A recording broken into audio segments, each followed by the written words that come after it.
Suppose ধরেন আপনি day by day উন্নতি করতেছেন, আপনি দিন দিন উন্নতি করতেছেন, তো আপনার যে শত্রু সে চাইবে যেন আপনি উন্নতি না করতে পারেন।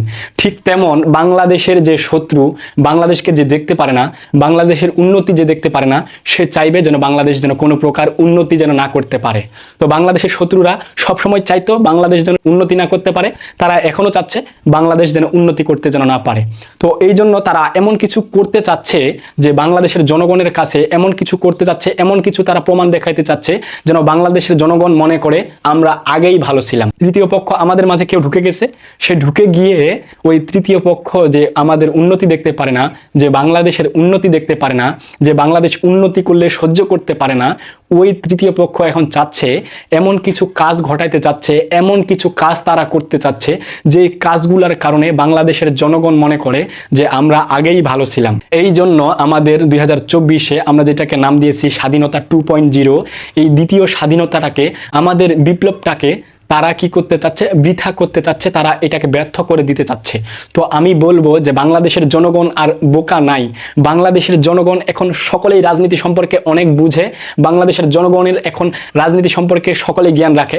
বিশেষ করে আমি যদি বলি, আপনি যদি একজন রিক্সা চালককেও রাজনীতি সম্পর্কে কিছু প্রশ্ন করেন, দেখবেন যে ও এমন উত্তর দিবে মনে হবে যে এও একজন রাজনীতিবিদ। মানে একজন রিক্সা চালক, একজন অটো চালক, সেও বর্তমানে রাজনীতি সম্পর্কে জ্ঞান রাখে।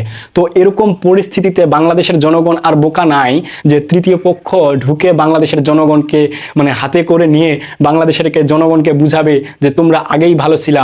বাংলাদেশের জনগণ এগুলাতে আর কান দিবে না। আমার বিশ্বাস, আমি ব্যক্তিগতভাবে মনে করি, আমি রাজনীতি সম্পর্কে তেমন একটা জ্ঞান রাখি না। আমি এর আগেও ভিডিওতে বলছি, অনেকবার হয়তো বা বলছি যে দেখেন আমি রাজনীতিবিদ না, আমি কেবল ভার্সিটি পড়ুয়া একজন স্টুডেন্ট, অতি সাধারণ একজন স্টুডেন্ট। আমি একজন বাংলাদেশের নাগরিক হিসেবে, আমি একজন বাংলাদেশের জনগণ হিসেবে এই কথাগুলো আপনাদের মাঝে বলতেছি। আমি ব্যক্তিগতভাবে মনে করি আমার থেকে আপনারা বেশি রাজনীতি সম্পর্কে বেশি জানেন। তো দেখেন আমি যে কথাগুলো বলতে যাচ্ছি, যে তৃতীয় পক্ষ একজন আমাদের মাঝে ঢুকে গেছে, যে কিনা আমাদেরকে প্রশ্নবিদ্ধ করতে চায়, যে কিনা আমাদের স্বাধীনতা 2.0-কে প্রশ্নবিদ্ধ করতে চায়, যে কিনা আমাদের বিপ্লবকে প্রশ্নবিদ্ধ করতে চায়, যে চাচ্ছে যে আমাদের মাঝে একটা দ্বন্দ্ব লাগাইতে, যে চাচ্ছে আমাদের ঐক্যটাকে ভাঙতে, যে চাচ্ছে আমাদের একতাটাকে ভাঙতে। তারা চাচ্ছে আমাদের এই বাংলাদেশের ভূখণ্ডটাকে নষ্ট করতে, তারা চাচ্ছে বাংলাদেশের জনগণকে ফাঁদে ফেলতে। তো বাংলাদেশের জনগণ তো আর বোকা নাই। বাংলাদেশের জনগণ 1 ইঞ্চি মাটি ছাড় দিতে তারা রাজি নয়। বাংলাদেশের 1 ইঞ্চি ভূখণ্ড ছাড় দিতে বাংলাদেশের জনগণ রাজি নয়। বাংলাদেশের জনগণ 2024-এ এসেও 2000 শিক্ষার্থী, আমার মতো, আমার ভাইরা, আমার মতো যারা স্টুডেন্ট, যাদেরকে আমরা নাম দিয়েছি জেন জেড, অর্থাৎ জেন জি, যাদেরকে নাম দিয়েছি জেনারেশন জুমান, এরকম আমার ভাইরা, জেনারেশন জুমারের ভাইরা, জেন জি এর ভাইরা প্রায় 2000 জীবন দিয়েছে এই স্বাধীনতা 2.0-র জন্য। এই স্বাধীনতা 2.0-র জন্য আমি আমার ভাইদেরকে, আসলে আমি এদেরকে যে কেমনে ধন্যবাদ দিব, আমার মনে হচ্ছে ধন্যবাদ দিলেও ছোট হয়ে যাবে। এই জেন জি যে এতটা তীক্ষ্ণ মেধাবী, এদের কাছে আমি মনে করি এরা অন্যায় দুর্নীতি খুব সহজেই বুঝে নিতে পারে যে এটা অন্যায়, এটা দুর্নীতি, এটা আমাদের দেশকে নিয়ে কেউ ষড়যন্ত্র করতেছে, বা এই হচ্ছে আমাদের তৃতীয় পক্ষ যে কিনা আমাদের মধ্যে দ্বন্দ্ব লাগাইতে যাচ্ছে, আমাদের মধ্যে দাঙ্গা লাগাইতে চাচ্ছে। আমাদের দেশের শান্তি এরা দেখতে পারে না, আমাদের দেশের উন্নতি এরা দেখতে পারে না। এই জন্য এরা চাচ্ছে এমন কিছু করবে যে যেন আমরা বলতে পারি, যে আমরা বলতে বাধ্য হই, আমাদের দেশের জনগণ বলতে বাধ্য হয় যে আমরা আগেই ভালো ছিলাম। এর মধ্যে আমি যদি কিছু উদাহরণ দিই, দেখেন তো 5ই আগস্টের পর কত আন্দোলন ঘটানো হলো বাংলাদেশে। 5ই আগস্টের পর কত আন্দোলন হইলো। এই আন্দোলনগুলো হওয়ার কারণ হচ্ছেই একটা, যেন মানুষকে তারা বুঝাইতে পারে যে বাংলাদেশের জনগণ আগেই ভালো ছিল। এই জন্য তারা বিভিন্নভাবে, বিভিন্ন কৌশলে বিভিন্ন আন্দোলন করেছে, বিভিন্ন সময় বিভিন্ন জনকে দিয়ে বিভিন্ন আন্দোলন করেছে। এর মধ্যে দেখেন একবার আনসারকে দিয়ে আন্দোলন করাইলো, একবার উপজাতিদেরকে দিয়ে আন্দোলন করাইলো, পার্বত্য চট্টগ্রামে কত কি হয়ে গেল, কত মারামারি কাটাকাটি বাংলাদেশের জনগণের সাথে, এইটা একটা চলে গেল। তারপর একটা আন্দোলন করাইলো হচ্ছে শ্রমিকদেরকে দিয়ে, গার্মেন্টসের শ্রমিকদেরকে নিয়ে কত আন্দোলন করাইলো। তারপর দেখেন এই যে আপনার হচ্ছে সরকারি কলেজগুলো, তিতুমির মনে হয় ঢাকা কলেজ, এরকম কিছু একটা কলেজের মধ্যে যে মারামারি লাগলো, এইগুলা দিয়ে তারা একটা আন্দোলন করাইলো।